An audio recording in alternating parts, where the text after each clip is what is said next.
கொஞ்சம் தள்ளுங்க.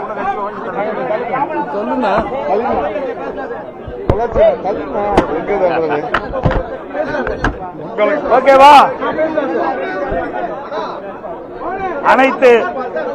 அனைத்து ஊடக நண்பர்களுக்கும் காலை வணக்கம், இனிய புத்தாண்டு நல்வாழ்த்துக்கள் முதலிலே தெரிவித்து, இன்றைய தினம் மேதகு ஆளுநர் அவர்கள் ஆளுநர் மாநிலத்திலிருந்து சில அறிக்கையை வெளியிட்டிருக்கின்றார்கள். அதுல மாநிலத்தில் 12 லட்சம் கோடி புரிந்துணர்வு ஒப்பந்தம் போடப்பட்டதாகவும், அது அந்த புரிந்துணர்வு ஒப்பந்தங்கள் ஆவணமாகத்தான் இருக்கிறத ஒழிய ஒரு சில புரிந்துணர்வு ஒப்பந்தங்கள் தான் நிறைவேற்றப்பட்டிருக்குது, பெரும்பாலான புரிந்துணர்வு ஒப்பந்தங்கள் இன்னும் வரவில்லை.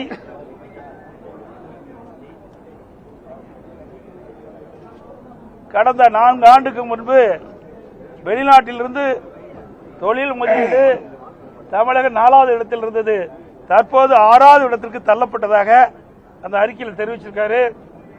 பெண்கள் பாதுகாப்பு தொடர்பாக அறிக்கை வெளியிட்டிருக்காரு. போக்சோ சட்டத்தில் அதிகமா இன்றைக்கு தமிழகம் பாதிக்கப்பட்டிருக்கின்றது, சுமார் 55% பாதிக்கப்பட்டதாக சொல்லியிருக்கிறாங்க. பெண்களுடைய பாலியல் தொல்லை 33% பாதிக்கப்பட்டதாக அந்த அறிக்கையில் சுட்டிக்காட்டப்பட்டது.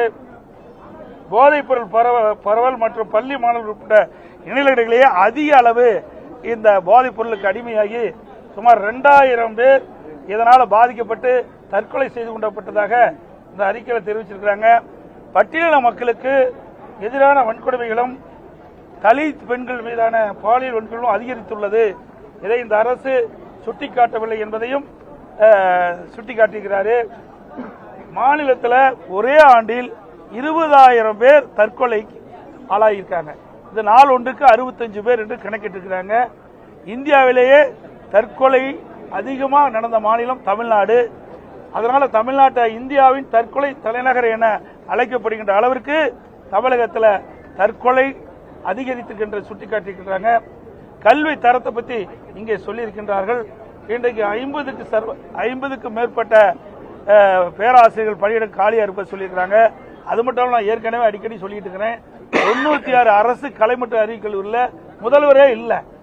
அதோட அரசு உதவி பெறுகின்ற கல்லூரி பள்ளிகளுக்கு அந்த அரசு அந்த பணியிடங்களை நிரப்புவதற்கு, காலி பணிகளை நிரப்புவதற்கு இந்த அரசு அனுமதியை தரல.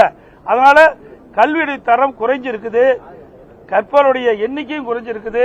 நீங்க பாத்தீங்கன்னா அதிமுக ஆட்சியில உயர்கல்வி படிப்பதன் எண்ணிக்கை 152 பேர் இருந்தது. இன்றைக்கு திராவிட முன்னேற்ற கழகம் ஆட்சி பொறுப்பு வந்த பிறகு இப்பொழுது 148 பேரா இன்றைக்கு உயர்கல்வி படிக்கக்கூடிய எண்ணிக்கை குறைஞ்சு போச்சு. இதெல்லாம் சுட்டிக்காட்டியிருக்காரு.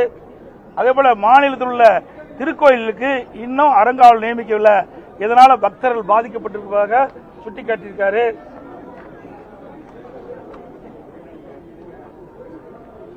இன்றைக்கு சிறு குறு நடுத்தர தொழில் அதுலதான் MSME தான் அதிகமான பேருக்கு வேலை வாய்ப்பு கிடைக்கும். அதுல இந்தியா முழுவதும் 5.5 லட்சம் கோடி இன்றைக்கு MSME இருக்குது. தமிழகத்தில் 40 லட்சம் தான் MSME இருப்பதாகவும், இதனால தொழில் குறைந்திருக்குது, வேலைவாய்ப்பு குறைந்திருப்பதாகவும் சுட்டிக்காட்டியிருக்கிறாங்க. இன்றைக்கு நமக்கு வர வேண்டிய தொழிற்சாலைகள்லாம் அண்டை மாநிலத்தை சென்று கொண்டிருக்கின்றது. இந்த ஆட்சியினுடைய அலட்சியத்தினால் சுட்டிக்காட்டியிருக்கிறார். பல்வேறு துறையில் பணியாற்றுகின்ற அரசு ஊழியர்கள் இன்றைக்கு பல போராட்டங்கள் நடத்தி மன உளைச்சல் இருப்பதாகவும், அவர்களுக்கு தேவையான உதவிகளை இந்த அரசு கோரிக்கைகளை நிறைவேற்றவில்லை என்பதை சுட்டிக்காட்டியிருக்கிறாங்க. அது மட்டுமல்ல, நாங்கள் வெளிநடப்பு செஞ்சிருக்கிறோம். இன்னைக்கு அனைத்து இந்திய அண்ணா திராவிட முன்னேற்ற கழக ஆட்சியில் சட்டம் ஒழுங்கு பேணி காக்கப்பட்டது, சட்டத்தின் ஆட்சி நடைபெற்றது. கடந்த 4.5 ஆண்டு திராவிட முன்னேற்ற கழக ஆட்சியில் சட்ட ஒழுங்கு அடியோடு சீர்கெட்டு விட்டது. இன்றைக்கு எங்கே பார்த்தாலும் கொலை, கொள்ளை, திருட்டு, வழிப்பறிவு, பாலியல் கொடுமை நடக்காத நாளே இல்லை. அன்றாட செய்தி இந்த செய்தி தான் வெளியிட்டு இருக்குது. எல்லா தொலைக்காட்சியிலையும் பத்திரிகையிலையும் பார்த்தீங்கன்னா இந்த கொலை நிலவரத்தை பற்றி தான் இன்றைக்கு தெரிவிக்கப்பட்டிருக்கிறது. அந்த அளவுக்கு ஒரு மோசமான சூழ்நிலை தமிழகத்தில் ஏற்பட்டிருக்கிறது. இன்றைக்கு தமிழ்நாடு போதைப் பொருள் நிறைந்த மாநிலமாக உருவாகிவிட்டது. இந்த போதைப் பொருளை தடுக்க வேண்டும் என்று பலமுறை இந்த அரசை வலியுறுத்தியும் இந்த அரசு செவிசாய்க்காமல் இதற்கு உரிய நடவடிக்கை எடுக்காத காரணத்தினால இன்றைய தினம் தமிழகத்தில் மாணவர்கள், இளைஞர்கள், பொதுமக்கள் போதைக்கு அடிமையாகி கடும் குற்றச்செயலில் ஈடுபட்ட சூழ்நிலை ஏற்பட்டிருக்குது. இப்படிப்பட்ட மோசமான ஆட்சி அகற்றப்பட வேண்டும். இந்த ஆட்சி ஸ்டாலின் தலைமையில் இருக்கிற ஆட்சி ராஜினாமா செய்ய வேண்டும் என்று வலியுறுத்தி நாங்கள் வெளியெடுப்பு செஞ்சிருக்கோம். ஆளுநர் இன்னைக்கு வெளியேறின பிறகு முதலமைச்சர் பேசும்பொழுது இந்த ஆண்டுடைய முதல் கூட்டத்தொடர் வந்து ஆளுநர் உரையோட தான் தொடங்குகின்ற விதி இருக்கு. அதை மாற்றுவதற்கான ஒரு நடவடிக்கைகளை திமுக மேற்கொள்ளும். மற்ற மாநில அரசியல் கட்சிகள் இவரை வந்து அப்படி இவரே கற்பனை பண்ணிக்கிறாரு. இந்தியாவிலேயே சூப்பர் முதலமைச்சர் சொல்லிட்டு இருக்காரு. இவர் எதுவுமே இது வரைக்கும் நடந்தது கிடையாது. இன்றைக்கு நான் சொன்னதெல்லாம் இன்னைக்கு இதை கவர்னர் அவர்கள் வந்து வெளியிட்டு இருக்கிற அறிக்கையில் உண்மைதானே. இன்றைக்கு நேதுக்கு ஆளுநர் உரைய அவரே சொல்றாரு, சட்டப்பேரவை தலைவர் சொல்றாரு, அமைச்சரவை தயாரிக்கப்பட்ட அந்த உரையை தான் ஆளுநர் வாசிக்கிறாங்க. அதுல என்னென்ன தவறு இருக்கு சுட்டி காட்ட வேணும்ல. ஆளுநர் வந்து தவறான செய்தியை வாசிக்க மாட்டாங்கன்னு சொல்றாரு. அவருடைய நியாயம் அதுதான். ஒரு மேதக ஆளுநர் அவர்கள் தமிழகத்தில் நிலவுகின்ற நிலைமையை உண்மைத்தன்மை இருந்தால் தான் அது பேச முடியும். தவறு இருக்கின்ற பொழுது சுட்டி காட்டுகிறார். இந்த அரசு அதை ஏற்றுக்கொள்ள மறுக்குது. அதனாலதான் இப்படிப்பட்ட வெளிப்படை. அது மட்டும் இல்ல, ஆளுநரை பற்றி என்ன செய்தி சொல்ல வேண்டுமோ அதையே முன்கூட்டி தயாரித்து வந்து முதலமைச்சர் வந்து அந்த சட்டமன்றத்தில் இன்றைக்கு வந்து தீர்மானமா கொண்டாரு. எப்படி கவர்னர் இப்படி பேசுவார்னு தெரியும்.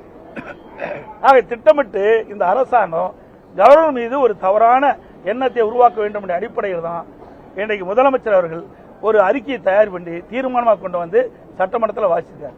இன்னொன்று, மேதக ஆளுநர் உரையில வேற எந்த கருத்து சொல்ல முடியாது. அதுக்கு யாருக்கும் அந்த இது கிடையாது. பாரம்பரியமாக நீங்க பார்க்கின்ற பொழுது மரபு அப்படித்தான். மேதக ஆளுநர் உரையில ஆளுநர் உரை மட்டும்தான் இடம்பெற வேண்டும். ஆனா முதலமைச்சர் தன்னுடைய கருத்துக்களை இதில் பதிவு செய்கிறார். இது எந்த விதத்தில் நியாயம்? மரபை மீறி செய்யலாம். கையெழுத்து கொடுத்த உரையில அதை சபாநாயகர் வாசிச்சாரு. இப்ப ஆளுநரும் தன்னுடைய விளக்கத்தை கொடுத்தாரு. இந்த விஷயங்கள்லாம் இந்த அம்சங்கள்லாம் இடம்பெறல. இரண்டுக்குமே வந்து பல்வேறு முரண்கள் இருக்குது. எப்படி புரிஞ்சுக்கணும்? முரண்பாடு இல்ல, உண்மையை கவர்னர் எழுத வேணுங்கிறார். தமிழகத்தில் நடைபெற்ற உண்மை செய்தியே மேதக ஆளுநருடைய இடம்பெறுங்க. நான் படிக்கின்ற பொழுது நீங்க செய்த தவறை சரி என்று நான் படிக்க மாட்டேன், வாசிக்க மாட்டேங்கிறார். இதுதான் பிரச்சனை. நடைபெறுகின்ற சம்பவங்கள் எவ்வளவு நான் சொன்னேன். பாலியல் குற்றங்கள் என்ன நடந்திருக்குது, வேலைவாய்ப்பு இருக்குது, தொழில் முதலீட்டை நீங்க ஒரு தவறான தகவலை புள்ளி விவரத்தை கொடுக்குறீங்க. அந்த புள்ளி விவரத்தை அதை நீங்க தயாரித்து கொடுக்குறீங்க. அதை நான் வாசிக்க வேணுமா? இதை திருத்தி கொடுன்னு தான் சொல்றேன், வாசிக்கலன்னு சொல்லல. தமிழகத்தில் இருக்கின்ற உண்மை நிலையை நீங்க அமைச்சரவையில் அதை வச்சு ஒத்தவடியில் கொடுங்க, நான் அதை நான் வாசிக்கிறேன். சார் இது வந்து இது வந்து ஆளுநர் அவர்கள் வந்து இதுக்கு நம்ம விமர்சனம் செய்வது சரியல்ல. மேதக ஆளுநரை பற்றி விமர்சனம் செய்வது முறையல்ல. நாங்கள் அது செஞ்சதும் கிடையாது, வேண்டாம் சார். அதுதான் நான் சொல்றேன், அதுக்குள்ள நாங்க போக விரும்பல. புரியுதுங்களா? எங்களுக்கு வேண்டியது மக்களுடைய பிரச்சனைக்கு தான் நாங்க தேர்ந்தெடுத்துக்கிறோம்.